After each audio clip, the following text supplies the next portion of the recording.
Have you ever wondered why do we vomit after food poisoning, or why cancer patient vomits after chemotherapy or radiotherapy? Why some people vomit while traveling in a bus or aeroplane? And here is the biggest question: either the vomiting is the decision of your stomach or it is the decision of your brain. First of all, I am clarifying you that vomiting is not actually a disease, it is the protective defense mechanism of our body. Think about it. If someone accidentally swallow a poison or a harmful substance, like fine food, then its body doesn't want to keep it inside. Instead, it says this is dangerous and get it out immediately. And then exactly the process of vomiting starts.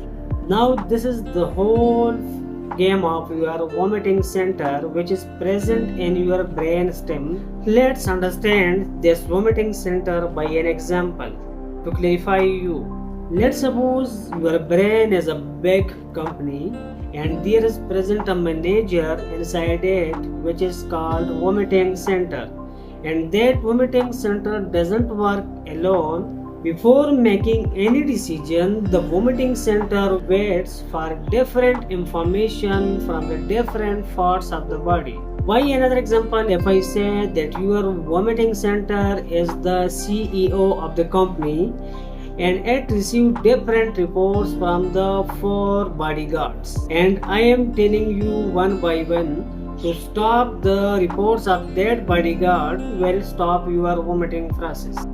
Number first bodyguard is your chemo trigger zone, which is the security guard of your brain and standing at the main gate of your brain. Its main job is to inspect the blood. If some toxin or harmful drugs or any poison get entered into the blood, it suddenly commands the vomiting center that there is emergency and something dangerous is entered into the blood stream. And then the vomiting center is found in the form of vomiting. But this is the best point. I am clarifying you that chemo trigger zone is located outside the brain, outside the blood-brain barrier for checking the blood, either it has a toxins or not. If this chemo trigger zone is present inside the brain like other cells, then it will be a problematic condition to identify the toxins, poison, or harmful drugs in the blood. Then who will detect them and start the message to send into the brain by the vagus nerve, and which will give command to the vomiting center and which receive this warning and start the process of vomiting.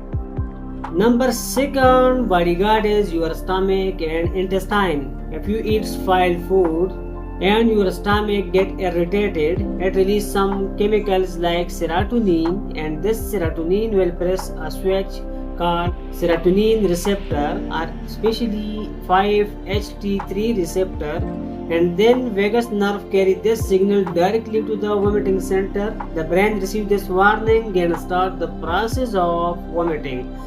If someone is vomiting due to this action, he will use 5-HT3 receptor antagonist to stop the process of vomiting. Number third bodyguard is your inner ear. Have you ever felt when you traveling in a bus, ship or aeroplane? Here your stomach is perfectly fine and the problem is inside your inner ear, because the inner ear or the vestibular system control the balance of your body, and when you are moving or traveling in a bus or aeroplane or ship, it sends some confusing signal to the brain, and brain detect that something is going wrong. Then it's directly send a warning signal to the vomiting center, which initiate the process of vomiting, and this is called motion sickness. So the receptors involved in motion sickness are H1 receptor or muscarinic M1 receptor. So to stop the Versus of motion sickness, you will give anti-muscarinic drugs or antihistaminic drugs.